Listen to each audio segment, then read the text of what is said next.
السلام عليكم ورحمة الله وبركاته. وعليكم السلام ورحمة الله وبركاته. الحمد لله رب العالمين، والصلاة والسلام على رسوله الكريم. ربنا ظلمنا أنفسنا وإن لم تغفر لنا وترحمنا لنكونن من الخاسرين. رب اشرح لي صدري ويسر لي أمري واحلل عقدة من لساني يفقهوا قولي. اللهم نور قلوبنا بمعرفتك واشرح صدورنا بنور كتابك وسنة نبيك واحفظنا عن خطأ واحفظنا عن زلل وخطأ في بيان مرادك.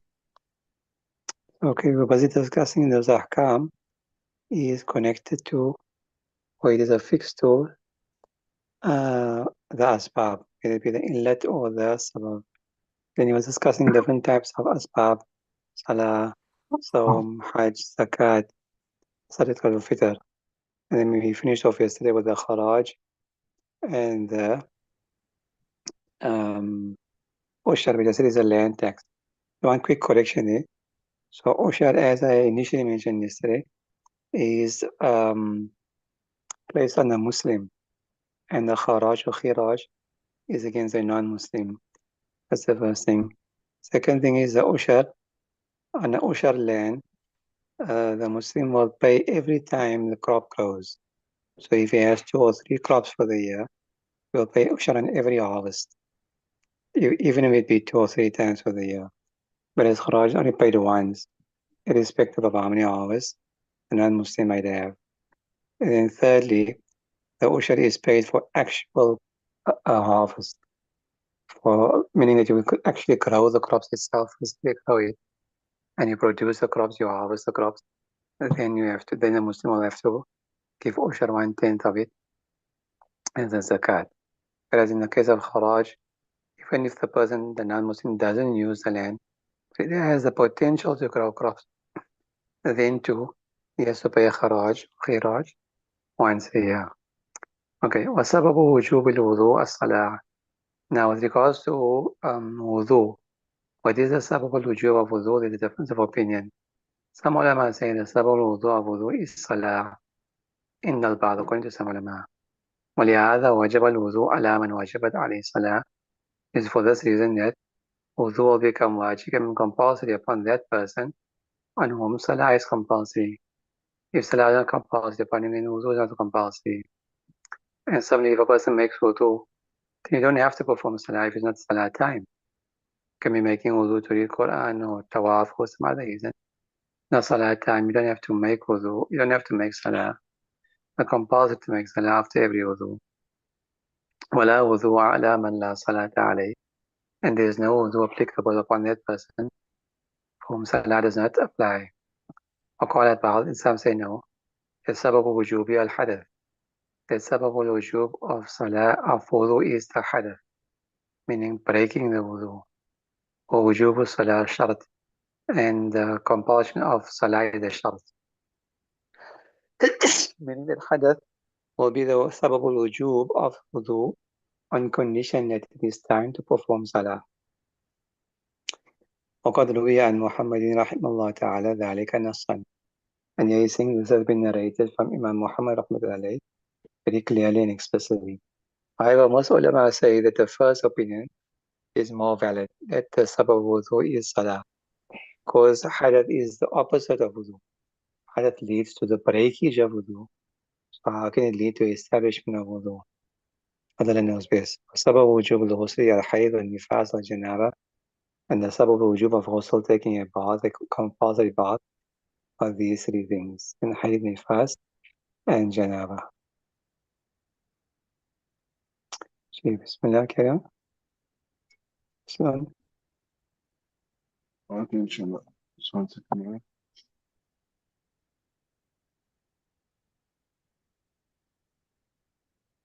بسم الله الرحمن الرحيم. So فصل. قال القاضي الإمام أبو زيد موانع 4 أقسام. مانع يمنع انعقاد العلة، ومانع يمنع تمامها، ومانع يمنع ابتداء الحكم ومانع يمنع دوامه نذير الأول. The Qadi, so the Judge Abu Zaid says that the prevention can occur in four ways. So the prevention of the illah from taking place, and the prevention of the illah from completing, and the prevention of the ruling from applying from the beginning, and the Okay, prevention. so Bismillah ar-Rahman ar-Rahim. So this is the fasl with regards to the mawani. The mawani, as the name suggests, mana'a yamna'u, to prevent, to stop, to hinder, to block. So why is it that sometimes certain people are excused from performing a compulsory duty? So this is the Usool fiqh background. And from the Usool point of view, why is it that certain persons are exempted from carrying out a particular duty despite the fact that they are mukallaf, aqil, and so on and so forth? For example, a woman in a state of hayd, exempted from salah, exempted from saum. Okay, so Shalah doesn't even have to make qada of the salah. So what are the reasons for this? So this is basically what this discussion is all about. Basically, this is what this discussion is all about in here. But from the usul fiqh point of view, so you get the background, behind the scenes, so to speak, understanding of why that is. So, قال قاضي Imam Abu Zaid. Qadi Imam Abu Zaid ad-Dabusi rahimahullah is a very, very important figure in Usul al-Fiqh. Although Usul al-Fiqh existed before him, but he was one of the main turning points when he came around in more about the 4th or 5th century Hijri. This is where fiqh, especially the Hanafi fiqh, took a major turn. Understand? There were a few major turns, this is one of them. So it was found, Usul al-Fiqh was found before him, tasnif unwritten, but he sort of, this division that we have of 444, what you call ibarat, what you call this, the kalamullah being divided into four things, dividing the speech into four categories, and each of the categories is further divided into four, ibaratun nas, isharatun nas, and that type of thing, khas. So he was the first person to come up with that type of division, this quadrant of things, and everything he made four, and he sort of brought about a new way of discussing usul al-fiqh. Okay, and then this was copied by everybody that came up to Imam, up to a few centuries later, where Imam Ibn al-Humam, rahimahullah ta'ala, that was now another major turning point in the usul fiqh of the Hanafis. After him, the usul fiqh changed once again. Okay, but everybody from Qadi Imam Abu Zayd al-Dabusi, rahimahullah ta'ala, basically followed his pattern. The only thing they did was they made it more muhaddab. They sort of made it more structured and neatened what he had to say, because this kitab has many discussions which is beyond usul al-fiqh, aqaid sometimes, and akhlaq and everything. He mentioned in his booklet, Taqweem al-Adillah is the name of his kitab. So all those other kitabs is basically either an explanation or mukhtasar of his kitab. So Nur al-Anwar and all of those kitabs, basically that's what it is. It's taken all from his text. This kitab also, Usul SHAASHI, majority of text and examples are taken from his kitab. That's why those people that say that the author of Usul SHAASHI, wherever he is, was from the early Usul scholars, this proves that they are wrong. Because how can he be quoting Qadi Imam Abu Zayd, rahimahullah ta'ala, and how can he be using his methodology if he came before him? Doesn't make sense. Okay? So this proves that the author of Usul al-Shashi, wherever he is, was from the latter day scholars, and he was aware of this kitab, and he was aware of this development in Usul al-Fiqh. Anyway, khair. So it's a very important figure. One day, inshallah, if we get a chance, Allah allows us, as we finish the kitab, we can go through the history. Very interesting, inshallah. But anyway, he says, called Imam Abu Zayd al-Dabusi, rahimahullah wa rahimahullah ta'ala, العلماء أجمعين says فالموانع are four types. Those things that hinder, that stop, that prevent, that impede the illah and the hukam from taking place are four. That mani yamna have two that apply to the illah and two that apply to the hukam. مانع يمنع إيقاع العلة in إيقاع العلة ومانع يمنع تمامها. That hindrance or that blockage or that impediment that prevents the illah from coming into being. From the right, it blocks it from coming into from being incepted. I mean, from inception, right? From the beginning. The illah doesn't exist.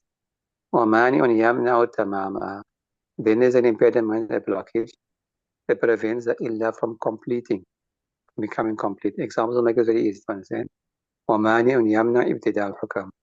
And the two that refer to the hukam is that mani impediment that prevents the hukam from taking place.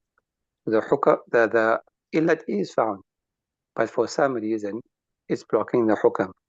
This particular thing is blocking the hukam from taking place, the hukam from being applied to the illah. ومانع يمنع توامها. And the fourth one, which doesn't prevent the hukam from coming into being, but it prevents the hukam from being completed, from being perpetuated, from continuing to its end, where you now have to act upon it. Nadir al-awwal, the example of the first one where it blocks the illah from taking place at all, from inception. Bay'ul hurri wal maytati wal dam, the sale of a free person, carrion, and blood. And normally when you have a sale, buying and selling, the illah is the sale, the bay, and the hukam is what? Milk. Become the owner. But if somebody sold a free person, then the sale is invalid. The sale itself, the illah itself is invalid because you can't sell a free person. Same thing with blood and carrion. These are not legible items. These items are not legible for sale. These items are not correct to sell. It's not permissible to sell these things. So therefore, they cannot be sold. So therefore, the bay doesn't exist at all. فإن عدم المحلية يمنع انعقاد التصرف إلة لإفادة الحكم. Because these items not being valid items of sale prevents any kind of transaction coming into being as an illah. It prevents any transaction from coming into being as an illah لإفادة الحكم in order to give the hukum of ownership. So when the illah isn't found, which is the transaction, then you can't have ownership. Right? So although outwardly sale is taking place, this ijab and qabul, it's an offer and acceptance, but in reality that sale hasn't gone through at all. It doesn't exist, it's invalid, completely باطل. وعلى هذا سائر تعليقات عندنا. And based upon the same principle, all suspended shurud, all suspended conditions or conditional sentences, the same thing applies. Right? If you hit your mommy, you would divorce. Na'udhu billah. So the if you hit is preventing, because it's been suspended upon that action, it prevents any hukam, which is divorce, coming into being. So all falls under this. That there's a mani. What is the mani? The ta'liq. That's the conditional sentence, which is preventing the hukam, the illah from coming into being, which in turn prevents the hukam from taking place. فإن التعليق يمنع من إيقاع التصرف إلا قبل وجود الشرط على ما ذكرنا, because the conditional sentence, the ta'liq, in the khawdita or whatever, prevents the inception of the coming into being of the illah before the shart is found, as we've already explained before. ولهذا لو حلف لا يطلق امرأته فعلق طلاق امرأته دخول الدار لا يحنث. So therefore, if a person takes an oath that he will not divorce his wife, and he suspends the divorce of his wife upon entering of the house, his oath will not be broken. Right? As an example. ومثال الثاني, an example of the second type. So do you understand the first one? Okay. The second one, where the illa does come into being, but is not completed. هلاك النساء في أثناء الحول وامتناع أحد الشاهدين عن إشارته ورد الشرط العقدي. Example is that the nisab, right? So when a person owns a nisab, the zakat thresholds, then zakat becomes compulsory. But the shart is that he must have that amount at the end of the year as well, irrespective of the fluctuation during the year. That doesn't matter. At the end of the year, so first of Ramadan he had the nisab, next year Ramadan he's got the nisab as well, right? The same amount or more. Then that is counted as him having completed the condition. So if the nisab is completely destroyed during the year, he had, for example, in nisab at the moment, minimum is about 11,000 something. He had 11,000, but then 5 months later, he got into some trouble. He had to spend the 11,000 and he spent all that money, or whatever the case was. So in that case, there, he's not liable to pay zakat. And so the illah came into existence, but it was not perpetuated. It did not last till the fulfillment of the ada. Till the time came for ada to become compulsory. So therefore it will fall away. And similarly, when imtina ahad shahidain and isharati, if one of the two witnesses refuses to pay testimony to give witness, then because again here, the what you call this, the amount is required to give shahada, not very sure what you call it. Whatever the case is, the two witnesses, because now two is, you can't give one person can't give witness by himself. So therefore, the witness will not be effective. And the witness of one person will not be effective. ورد شرط العقد, and similarly, if one or two people are entered into a sale contract, refuses. So there was an offer, but the other person rejected the offer. So then obviously, by the offer, the illah partially came into being, but then by the rejection of the other one, the non-kabul, the non-acceptance of the other person, the transaction fell away. So the illah came into existence, but didn't last. It just fell away because something was missing to perpetuate and to complete it. Understood that one? Sure. ومثال الثالث, the third example is of where the hukam illa is found, with the hukam doesn't come into existence. البيع بشرط الخيار, where a person buys something on the condition of approval. And so I buy the thing for you, and but I'm not sure yet if I want to take it, give me 3 days. The person says, okay, I buy an apple. The maximum is 3 days of the Hanafi madhab. After 3 days, I'll let you know whether I'm taking it or not. In this case, the illah is found. You have ijab, you got kabul. But because of the apparel, because it's subject to approval, yes or no, of either the bai or the mushtari, either one can have the choice. So it's sort of suspended. Ownership becomes suspended. Ownership, which is the hukam, is suspended until we have approval. If he rejects it at the end of the 3 days or before the 3 days, he says, no, I changed my mind, I don't want it.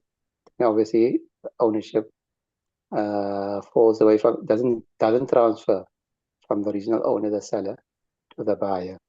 Okay? So we have ijab and kabul, but ownership is suspended, the hukam is not found. وبقاء الوقت في حق صاحب الأذر, and the remainder of time in regards to a person who has an excuse. This means the person who has an excuse because of hadith, for example, his nose is bleeding all the time. Okay? As you know, for him to become a ma'adhur, he has to not find even one moment or a sufficient time to perform the salah. As long as there's time left, the hukam of the salah won't as yet take place. As long as time of salah left, the hukam of salah won't as yet become necessary upon this person until there's a very little or no time left. Now with it, although the excuse, he will perform his salah and complete the salah. ومثال رابع, the example of the fourth one, where the hukam does come into being but is not completed. خيار البلوغ والإتق ورؤيته وعدم الكفاءة والاندماج في باب الجراحات على هذا الأصل. Example of the fourth one is خيار البلوغ. خيار البلوغ, we did this before. This is when a minor is married by the guardian, but when they become baligh, they have a choice to cancel nikah. So the nikah took place, ijab and qabul took place, so therefore the hukam, which is nikah, came into being. The nikah exists between those two people. But again, yeah, it will only exist until the choice is finally made. Understand? So the hukam is there of nikah. They are married, they are a married couple. But should the person choose when they become baligh to cancel the nikah, they may do so. Then the hukam will fall away. So it's not yet settled, you could say. The hukam is found, but it's not settled and confirmed. Same thing with khiyar itq. When a person is freed, a slave is freed, they have a choice whether they want to remain in the nikah of the person that their master married into or not. As we discussed with Sayyidina Abi Hurairah, that the whole incident came before. Or ru'ya, khiyar ru'ya. This is where you buy something subject to sighting. So you saw the pictures online, it looks fine, everything, you told the person, okay, I'm buying it, but subject to sight. And that when I see the actual product, and it doesn't match my expectation, it doesn't fit, it doesn't match the picture that you showed me, I have a right to reject the sale. The same thing here, subject to khiyar ru'ya. And then the sale has gone through, hukam has taken place, ownership has been transferred to the person taking ownership, taking possession of that item, but again, it's suspended upon his approval. If he approves, it will go fully into his ownership. If he doesn't approve, it goes back to the seller. Understood? Sure. وعدم الكفاءة, and the non compatibility between two spouses. This is when a minor is gotten married to someone, or a lady is gotten married to someone, but it's not compatible. Understand? Not compatible to the spouse.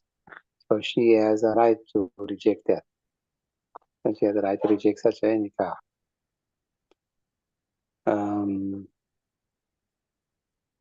That's obviously what regards to a free person. While indimal fi bab al-jarahat, indimal means recovery of a wound in the chapter of wounding. As a normal qisas is supposed to take place, but prior to qisas, the wound heals, or the person recovers from the injury that was caused to them. In this case here, the qisas will fall away. So the hukam came into existence. Illat was found, which is the jaraha. The hukam was found, which was qisas, but because of indimal, because of this mania, which is the recovery, therefore the hukam fell away. Yes, he might still have to pay a dhaman or something, but we haven't caused injury in the first place. But this just depends on the qadi, but there's no qisas. Understood? All four? Sure. Now I think there's a slight difference of opinion with regards to this in between the ulama, and I think this most likely between the Shawaf and the Ahnaf. Anyway, he says, this division into four types of mawani على اعتبار جواز تخصيص العلة الشرعية is based upon those who consider the permissibility of the separation of the illah. The تخصيص العلة means that you can find that the illah can be found and the hukam doesn't take place. And since they are ulama, they say this is called تخصيص العلة, that you can have the illah but the hukam doesn't come into existence. Okay, that is possible according to some ulama usool. However, according to some ulama, that's not possible. If you have the illah, the hukam must be found, because the hukam is attached and affixed to the illah. Wherever the illah is, the hukam must be there. It's not possible that you have an illah and you don't have the hukam. So they're not qail of takhsis illah. They're not of the opinion that you can have a separate illah from the hukam. Understood that? Yeah. So according to them, number 3 will fall under number 2. Number 3 will fall under number 2 according to them. Okay, I will come back to that. So what they're saying, فَأَمَّا عَلَى قَوْلِ مَنْ لَا يَقُولُ, however, based upon those who say, بِجَوَازِ تَخْصِيص, they say it's not permissible to have تَخْصِيص إِلَّا. You can't have the إِلَّا separate from the hukam or remain behind the hukam. فَمَانِعْ إِنْدَهُ ثَلَاثُ أَقْسَامٍ. So according to such ulama, the mawani, the impediments, the blockages, those things that stop and prevent hukam are 3 only. 3 categories, not 4. The first one, مَانِعٌ يَمْنَعُ ابْتِدَاءُ إِلَّا, and the second one, مَانِعٌ يَمْنَعُ تَمَامُ إِلَّا, and the fourth one, مَانِعٌ يَمْنَعُ دوام الحكم. Okay? That hindrance which prevents the hukam, the illah, coming into existence, that which prevents the illah from being completed, and thirdly, that which prevents the hukam from perpetuating, from remaining. They don't accept the third one. They say the third one comes into the second one. The third one, in their opinion, belongs to the second category, which is that mani, that prevention, that blockage, that prohibition, that stops the illah from being completed. وأما عند تمام الإلة فيثبت الحكم لا محالة. According to them, when the illah is complete, the hukam has to be found absolutely, لا محالة, absolutely, without doubt. Must be, must happen. وعلى هذا, based upon this, كل ما جعله الفريق الأول مانعا لثبوت الحكم جعله الفريق الثاني مانعا لتمام الإلة. Whatever the first group, and then we'll say the takhsis is possible, whatever they have made a hindrance for the establishment of the hukam, meaning category number 3, جعله الفريق الثاني مانعا لتمام الإلة. The category, the group number 2, ulama number 2, they say they have made it a category belonging to the second. They have made it part of the second category. Okay, what is the example in the second category again? Example from there was khiyar al-shart, for example. Understand? Yeah, khiyar al-shart. Okay, so they say khiyar al-shart is what happening is not that the illah has come into existence and the hukm is not found, but otherwise the illah hasn't been completed. That's why the hukm is not found. Okay, so they say khiyar al-shart is where we have ijab and qabul, but because of the suspension upon approval, therefore the illah cannot be completed. So this is an incomplete sale. So therefore the hukam can't come into existence. You follow? Sure. Can you say that properly? Sure. I just need to go over that last Any part questions? again. Yes. The last part. Sure. Gee, so those that say that you can't have takhsisul illah, they say that the third category, where you have the illah and the hukam doesn't come into existence, is part of the second category, where the illah is not completed. So the illah came into existence, but is not perpetuated, not completed. That is why the hukam is not found at all. Okay? Example of that is khiyar al-shart, where a person bought something on apparel that I have 3 days to approve of the sale or not, whether it be the buyer or the mushtari. And so they say what happened is that because the person chose to not to take ownership yet, so although he's taken although he has taken it, the illah is not complete. This is incomplete. He hasn't as yet made qabul. He hasn't as yet given approval to the sale. Because he hasn't given approval to the sale, the illah is not complete. That is why the hukam doesn't come into this at all, according to these ulama. You follow? Okay. Because according to the first ulama, the hukam came into being, which was, but it didn't complete. So the person became the owner, the person who bought the item on approval, he became the owner, but it's suspended ownership. If he approves, he becomes full owner. If he doesn't approve, It goes back to the original owner. Got that? جمال. وعلى هذا الأصل يدور الكلام بين الفريقين, and based upon this usul, this qaida, this principle, the difference of opinion will take place between these two groups. Okay, whether you accept tafsir illa or not. So that? Okay.